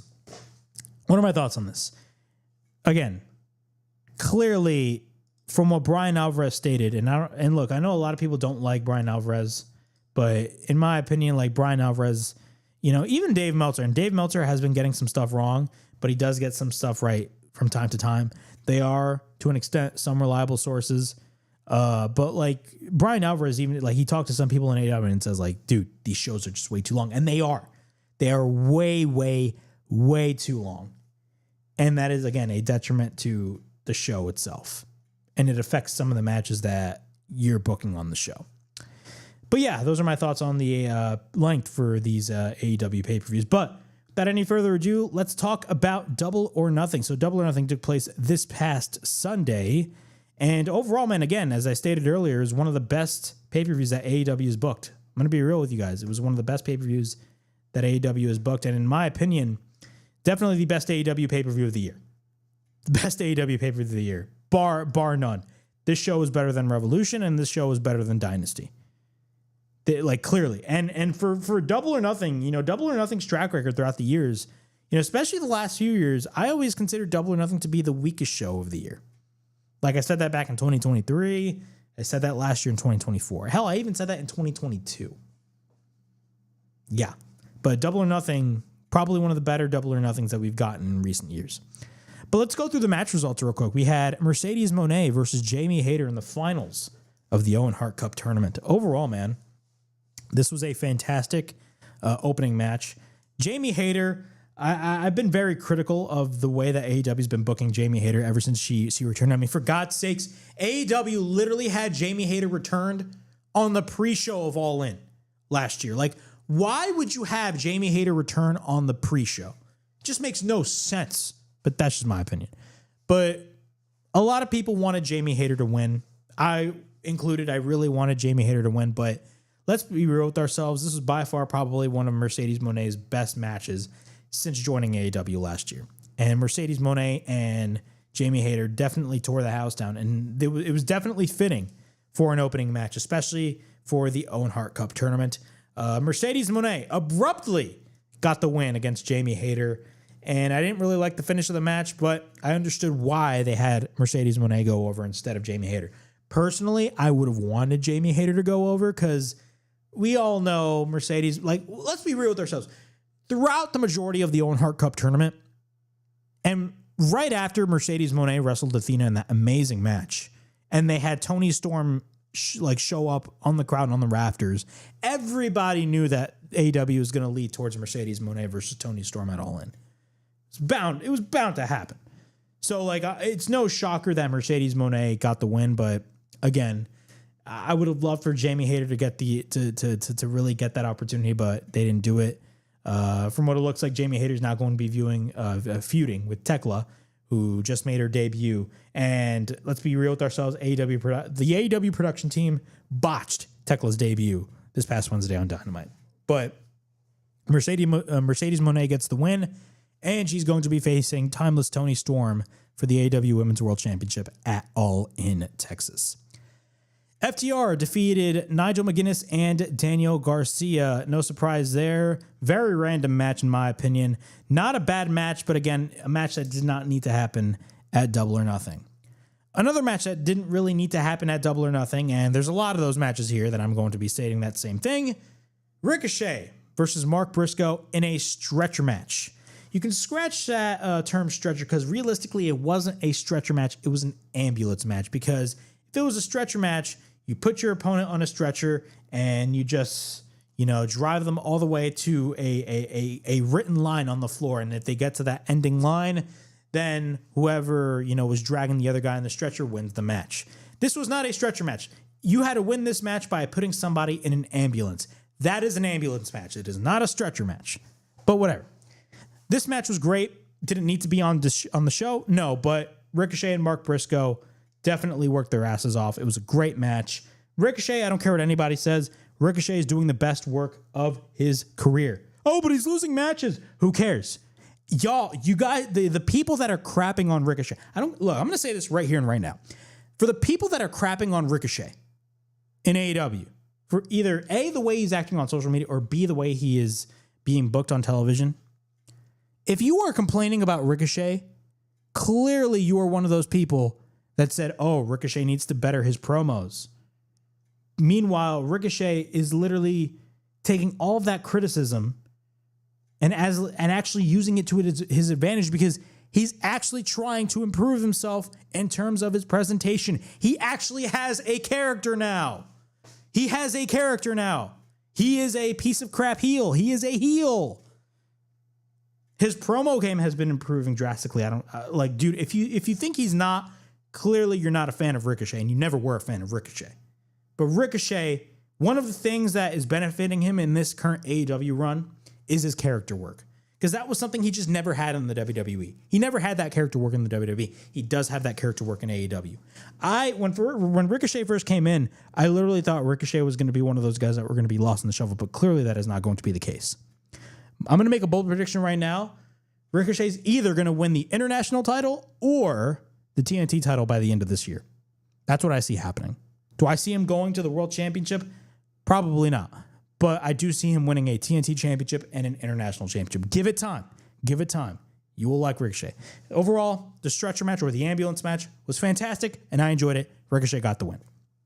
But it didn't need to happen on the show. The Hurt Syndicate defeated the Sons of Texas. This match made no sense whatsoever. And I'm not talking about the match itself. I'm talking about when they first booked the match. Why do you have the Hurt Syndicate versus the Sons of Texas? Two champions. You have the Ring of Honor Tag Team Champions, and you have the AEW Tag Team Champions, and only one set of Tag Team Championships are on the line. Now, granted, Ring of Honor to me is a dead brand. Who cares about Ring of Honor? And also, as much as I'm a fan of Dustin Rhodes, but his time has flew by. Not to mention, Sammy Guevara hasn't evolved at all. He's literally in the same place as he was a year or two ago. Literally in the same place. Sammy Guevara has not evolved whatsoever. But this match was not bad. And the main story of this match was, of course, the chemistry that the Hurt Syndicate had, that being Bobby Lashley and MJF. And from what it looks like, MJF and Bobby Lashley are cool now. And we clearly saw that in the finish of this match. The Hurt Syndicate defeated the Sons of Texas. Kazuchika Okada taking on Speedball Mike Bailey for the AEW Continental Championship. This match was off the chain. I'm a big fan of Mike Bailey. I've seen him wrestle live. He is unbelievable. Kazuchika Okada, a lot of people are complaining about Okada's current run with AEW. I don't blame you because it's not really the same Okada that you or we saw in New Japan. Like, this is a completely different Okada for like an American audience. But like, clearly we saw Okada turn up a bit when it comes to that New Japan version of Okada. And we saw that with that finish.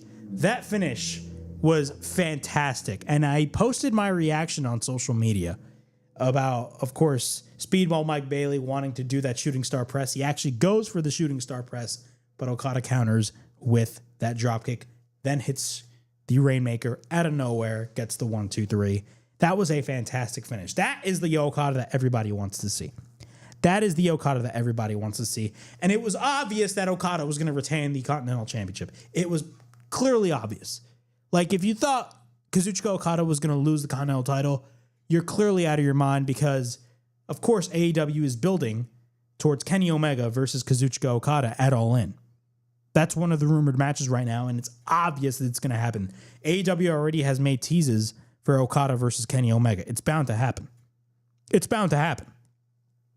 So Okada retains his Continental title. Now, we don't know. Once Okada versus Omega happens, we do not know the whole stipulation because it's going to be a title match, but is Kenny Omega going to be the international champion once he gets to All In? Is Okada going to be the Continental champion once he gets to All In? Or are they going to unify both titles? We do not know, but I think it's obvious. Of course, Okada retained his title. Timeless Toni Storm versus Mina Shirakawa for the AEW Women's Championship, of course. I believe this was a rematch from Forbidden Door last year. I wasn't really that interested in this match. I'm going to be honest. It was not a bad match, but I wasn't really as interested. But obviously, Toni Storm was going to retain because clearly they're not going to book Mina Shirakawa and Mercedes Moné at All In. Toni Storm versus Mercedes Moné is clearly the bigger match, and it would only make sense for Timeless Toni Storm to retain. So Toni Storm retained the title. Anarchy in the Arena. See, I want to talk about this. Anarchy in the Arena is one of my favorite concepts in AEW. It's a simple concept, but to me, it's a concept that I just identifies with AEW. Like, you don't see matches like Anarchy in the Arena in WWE. You just don't. Like, matches like this, matches like Anarchy in the Arena make AEW stand out from anybody else. Literally, it literally makes them stand out. But man, this match was insanity. Pure insanity. And easily the best Anarchy in the Arena that AEW's ever produced. AEW, man, when it comes to Anarchy in the Arena, it's one of those matches that AEW always tops themselves. Like, they always tend to top themselves when it comes to Anarchy in the Arena.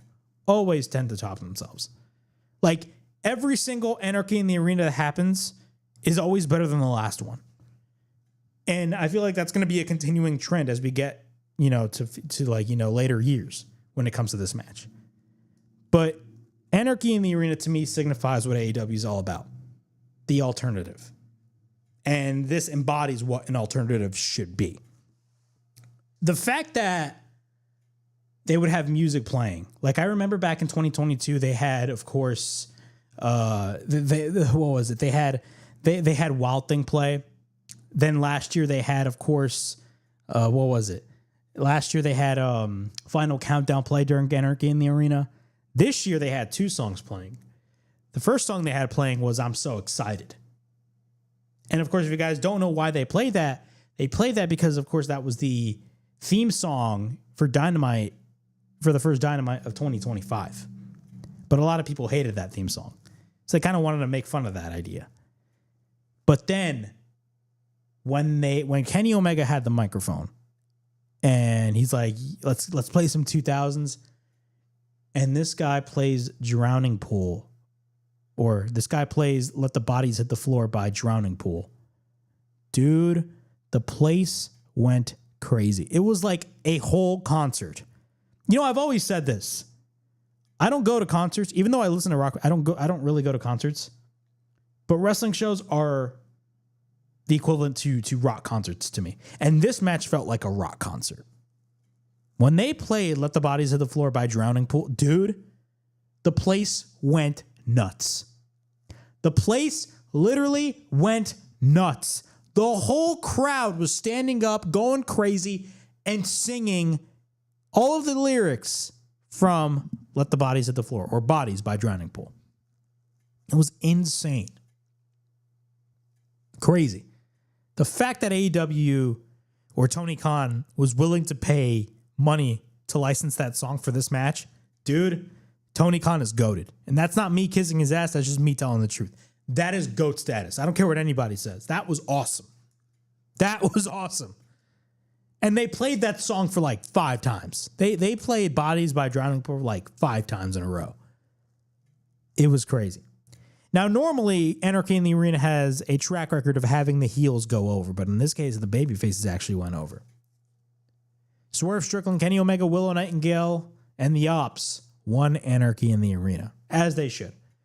As they should, because nobody wants the Death Riders to win. Nobody. But Anarchy in the Arena was fantastic. Easily one of the best matches that AEW has produced.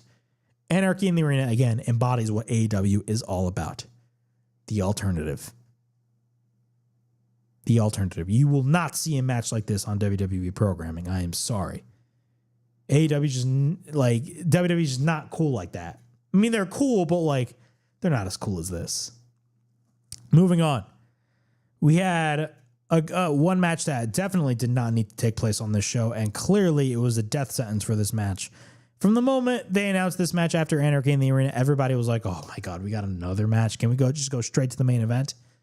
What a horrible position to be in. The Don Callis family versus the Paragon in a trios match. The Don Callis family got the win. End of story. This was the bathroom break for everybody, including myself. I did not pay attention to this match whatsoever. And it sucks because I love all of the talent involved in this match. But you got to understand. If you watch a match like Anarchy in the Arena, once that match is over, you got to just soak it all in and be like, okay, that was insane. Now we got to relax a little bit. And then you give us another match. Dude, come on. What a terrible position for Adam Cole, the Paragon, and the Don Callis family to be a part of. But that saved the time, of course, to prepare for the main event, that being Hangman Adam Page versus Will Ospreay. Now, everybody hates the Death Rider storyline. But I will say, if there's anything that I can say about the Death Riders, is that I have a sense that the Death Riders are actually starting to grow with some people, including myself, I will say. And I say that because if you watch Dynamite this past Wednesday, the Death Riders actually got a pop. Yeah, I said it. The Death Riders actually got a pop. They actually got a pop. And I actually see that happening for the foreseeable future. For as long as they're going to keep the Death Riders around, I think that's going to happen. Because I've always viewed the Death Riders as similar to the Judgment Day. How are you comparing Judgment Day to the Death Riders? What are you, dumb? Now, hold on. Just listen to what I'm saying. If you guys don't remember when the Judgment Day first started, who started the Judgment Day? Edge. Adam Copeland. He started the Judgment Day. The Judgment Day, when it first started, is nothing like the Judgment Day that we got in 2023, 2024, and the new incarnation of the Judgment Day in 2025. If you compare the Judgment Day in the beginning, back in 2022, to the Judgment Day of now, it is a completely different group. Why are you comparing the Judgment Day to the Death Riders? Well, I've always said this about the Death Riders. The group itself is not bad. I love Jon Moxley. I'm a big fan of Wheeler Yuta. I'm a big fan of Claudia Castagnoli. I was not a fan of Marina Shafir in the beginning, but she has clearly improved. They are a badass group. Yeah, I said it. The Death Riders are a badass group. The problem with the Death Riders is not the Death Riders themselves. It is the presentation and the booking of the Death Riders. The biggest problem with the Death Riders was the fact that AEW hasn't really made them into a big deal. They just became regular heels on the roster. That's my take on it. They became regular heels on the roster. They said, we're going to take over AEW, but what do you mean when you say you're going to take over AEW? What do you mean when you say that? Every heel always says that we're going to take over AEW. We're going to take over. What do you mean by that? What are you taking over exactly? And also, they weren't really as presented as much of a threat. I could make the argument that they're being presented as more of a threat now than they were in the beginning. Because in the beginning they were treated as a threat, but then getting into the winter, into the beginning of 2025, they were just not there whatsoever. The Death Riders then, like the Death Riders now are completely different than the Death Riders of the beginning of this year. A lot of that maybe has to do with Gabe Kidd. Now, Gabe Kidd is not signed by AEW, but Gabe Kidd, in my opinion, is a perfect addition for the Death Rider. A perfect addition for the Death. Gabe Kidd is the future of this industry. Gabe Kidd, if there's somebody that I urge all of you guys watching this show to keep an eye on, it is Gabe Kidd. I urge you guys to pay attention to Gabe Kidd because this guy knows the business. He gets it. He gets it. And he's a perfect addition for the Death Riders. And if Jon Moxley is going to lose the title, I think the Death Riders are still going to be a group. Just in a different capacity, but that's just me. But Will Ospreay versus Hangman Page. There is no wrong answer when it came to this match. Number one, the match itself was fantastic. This was worthy of the main event spot. Not Anarchy in the Arena. This was worthy of the main event spot. 100% worthy of the main event spot. Because clearly it's two guys that are being positioned at the top of the card in AEW. Two guys that are essentially the faces of All Elite Wrestling. The faces of All Elite Wrestling. Yeah, I said it. Will Ospreay and Hangman Page. Especially Hangman Page. There was no wrong answer. If Will Ospreay had beaten Hangman Page, it would have been the right answer. If Hangman Page beat Will Ospreay, which he did, it was the right answer too. There was a lot of storytelling when it comes to Hangman Page versus Will Ospreay. A lot of people pan AEW for focusing more on the in-ring wrestling than the storytelling. I'm going to sit here and tell those people that they are dirt wrong. Because AEW always, that's the key word right there, they always told stories since the beginning. Don't believe me? I can name you a bunch of stories right off the top of my head. Hangman Page's rise to the World Championship.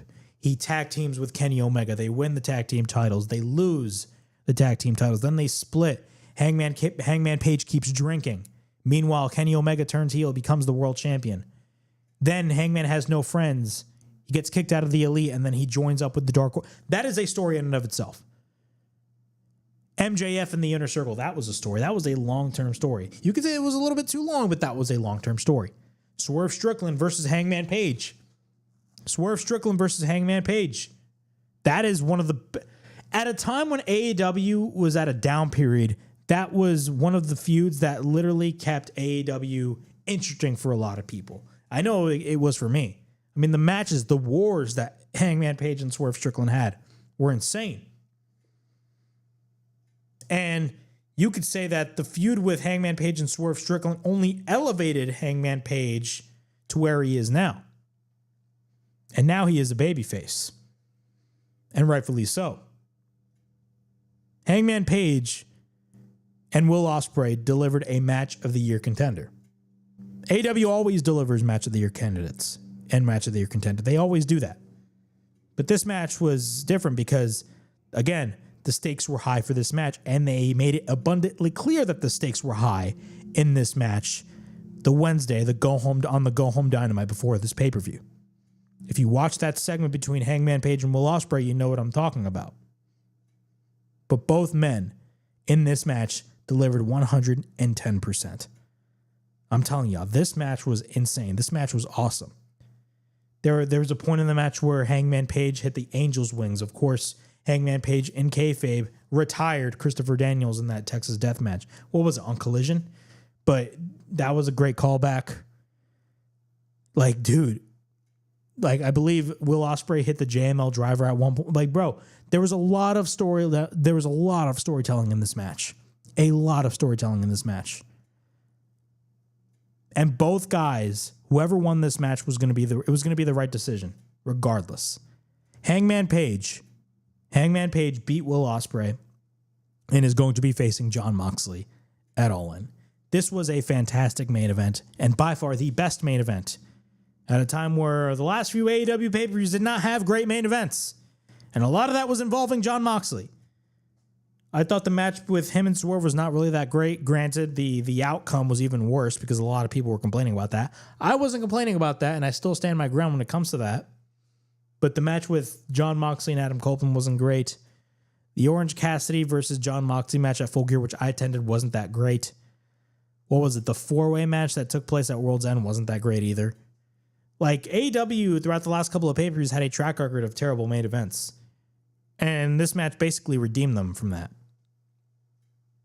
This match was fantastic. Hangman Page has won the Owen Hart Cup tournament and is going to be facing Jon Moxley at All In. Now, speaking of All In, the matches, of course, that are officially taking place at All In, of course, we have Hangman Page versus Jon Moxley for the AEW World Championship. And we got Mercedes Moné taking on Toni Storm for the AEW Women's World Championship. Those are the only two matches announced for All In. Now, some of the rumored matches that are going to be taking place at All In, and there's only two that I have written here. And the first being Will Ospreay versus Swerve Strickland 2. Now, if you guys watched Collision last night, there was a segment. Of course, if you guys watched Dynamite, if you guys watched that segment, that opening segment of Dynamite with Hangman Page coming in, cutting a promo, and then Swerve Strickland coming in, asking if Hangman Page had to do with the Elite costing him the match at Dynasty, and then Ospreay coming in saying that we all have to work together. It's not me, it's not Swerve, it's Hangman. Hangman is the guy. Bro, that was a fantastic segment. The stakes are really high for this match. But Swerve was like, no, I'm not going to deal with Hangman Page. I still hate you. I hate your guts. And he refused Will Ospreay's ultimatum. Then last night on Collision, he was interviewed by, I believe, Renee Paquette, but then Ospreay comes in the picture and he tries to talk some sense into Swerve Strickland, but Swerve just doesn't have any of it. And what happens? Both end up brawling. So from what it looks like, we're going to be getting Swerve Strickland versus Will Ospreay 2. Of course, this is going to be the rematch from their match at Forbidden Door, which, by the way, their match at Forbidden Door last year was fantastic. A lot of people were saying that Will Ospreay should have won the world championship then, but I thought it was just way too early. Why would you have Will Ospreay win the world championship way too early in his AEW run? It just doesn't make any sense. But we're going to be getting, from what it looks like, we're probably going to be getting a second match between Will Ospreay and Swerve Strickland, and I'm down for that. That's a stacked lineup right there. And also we're going to probably, and I mean, it's bound to happen. It's not announced, but it's bound to happen. We're going to be getting Kenny Omega versus Kazuchika Okada. Is it going to be for the Continental title or for the International title? Or are they going to unify both the International and the Continental title? Because it makes no sense for AEW to have an International title and a Continental title. It just doesn't make any sense. I know some people on social media, and don't take my word for it, take for the people that made this pitch on social media. I'm not going to name who, you already know who it is. But some people made the pitch of, what if they merge both the International and the Continental title and made it into the AEW Intercontinental Championship? I don't know. It'd be a good idea, but that's just me. All In is looking to be a freaking stacked show. If you are watching the Great American Bash, dude, I'm sorry, but you're watching the wrong show. You should be watching All In. That's just my opinion. But when it comes to Hangman Page and Jon Moxley, who should win? There's been a lot of talk about Darby Allin. Darby Allin, of course, his return is inevitable at this point. He is bound to return. We don't know when. Everybody is mixed on the feeling of Darby Allin being the guy to dethrone Jon Moxley. What are my thoughts on that? At first, I thought Darby Allin winning and beating Jon Moxley for the World Championship once he returns. I mean, number one, it makes sense because, again, he was in the center of this whole Death Rider storyline since the beginning. He was at the center of all of it. And if anything, he was kind of the main character. Because this all started with Jon Moxley taking Darby Allin's title shot away from him, which is exactly what happened. He beat Jon Moxley, and John Moxley beat Darby Allin, and he took Darby Allin's title shot. That's exactly what happened. But here's the thing. Are fans going to be accepting of Darby Allin once he comes back?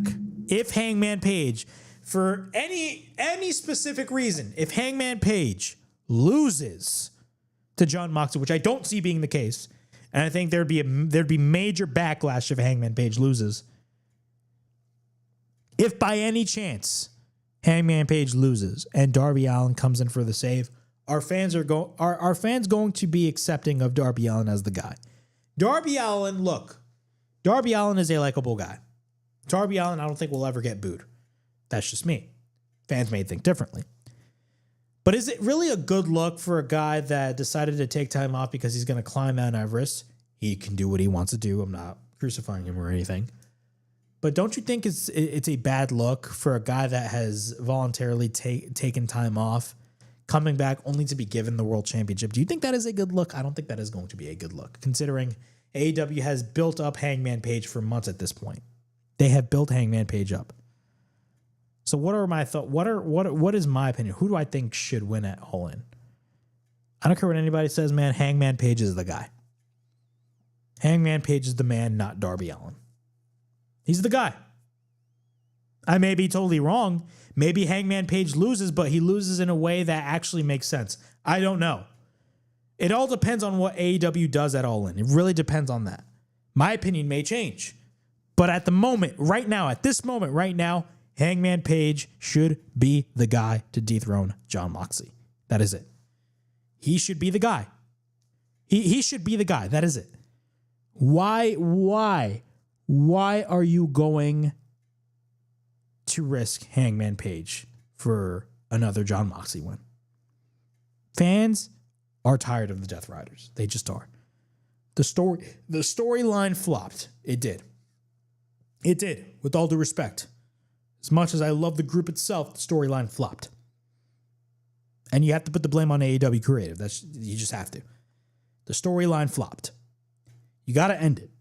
Who is the perfect guy to end Jon Moxley's reign of terror? It is Hangman Page. It is Hangman Page. End off. Hangman Page is the guy. Hangman Page should beat Jon Moxley and he should win the AEW World Championship. Because if he wins the AEW World Championship, there's a lot of different possibilities and feuds that you can enter Hangman Page in.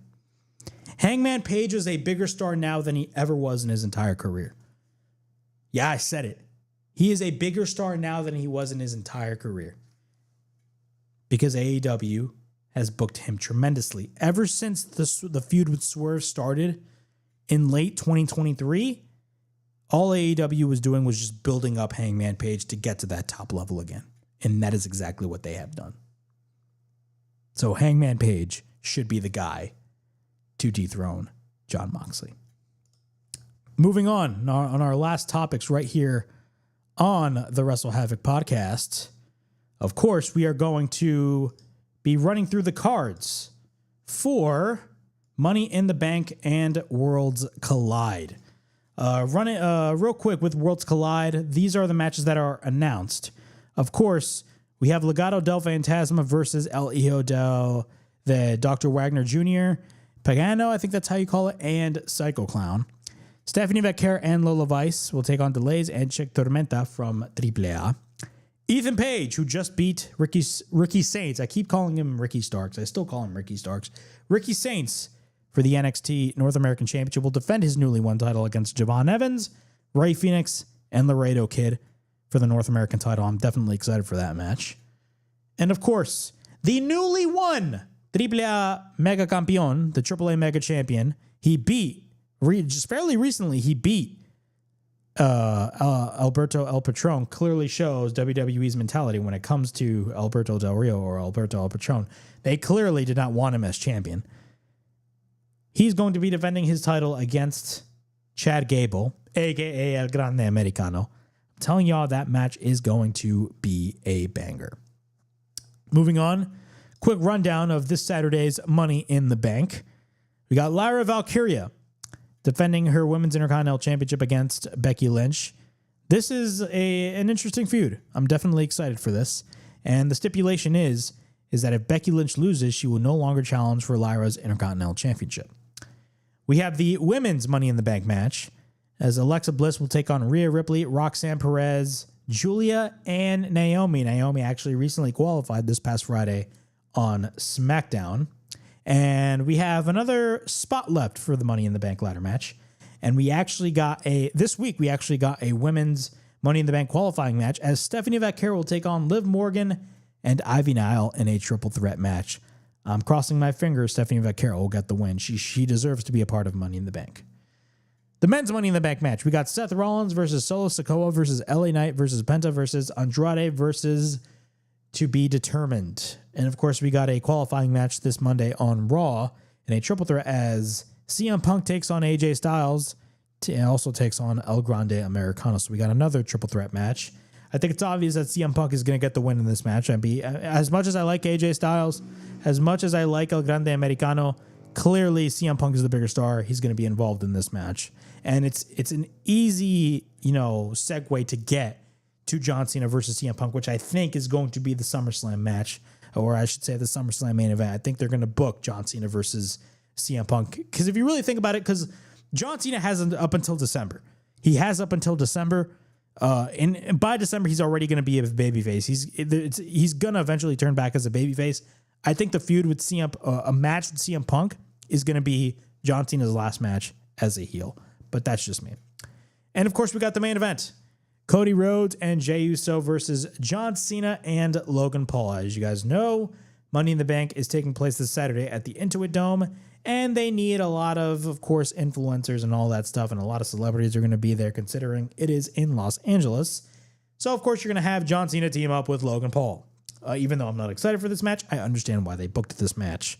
Cody Rhodes, of course, recently made his return this past Saturday at Saturday Night's Main Event, saving Jey Uso.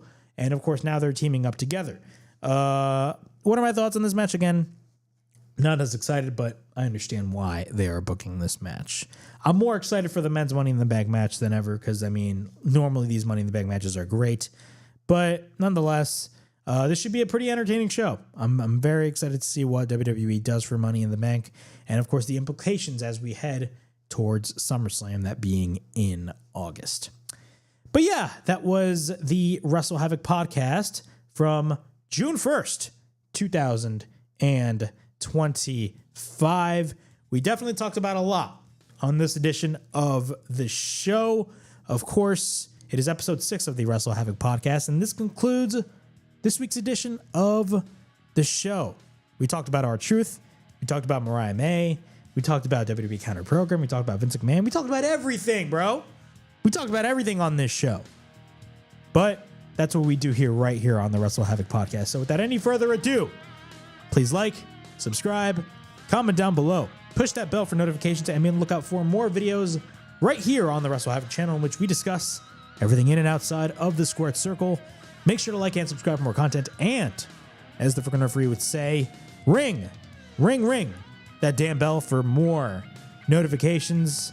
Of course, check out the WrestleHavoc podcast every Sunday night, not only on the WrestleHavoc channel, but also on the WNN World News Network Facebook page and YouTube channel. I want to thank you guys all for watching. If you guys are watching on the WNN Facebook page or YouTube channel, I thank you guys so much for watching this week's edition of the WrestleHavoc podcast. And without any further ado, it is yours truly, Flamin' Ricky DeRays, signing out on the WrestleHavoc podcast. I'll see you guys all next week, and be on the lookout for more content on the WrestleHavoc channel.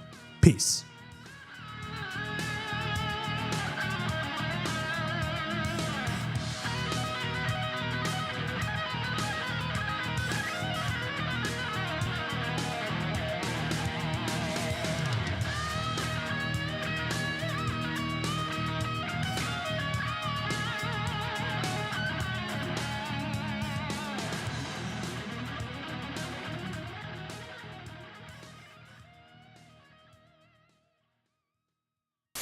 Get stealing, woo, wheeling, dealing, limousine riding, jet flying, son of a gun. Yeah! Kurt Angle, yeah! Why, Triple H, you son of a me why. And Tony Khan, this is also on you. I am going to ruin wrestling. Just get over it.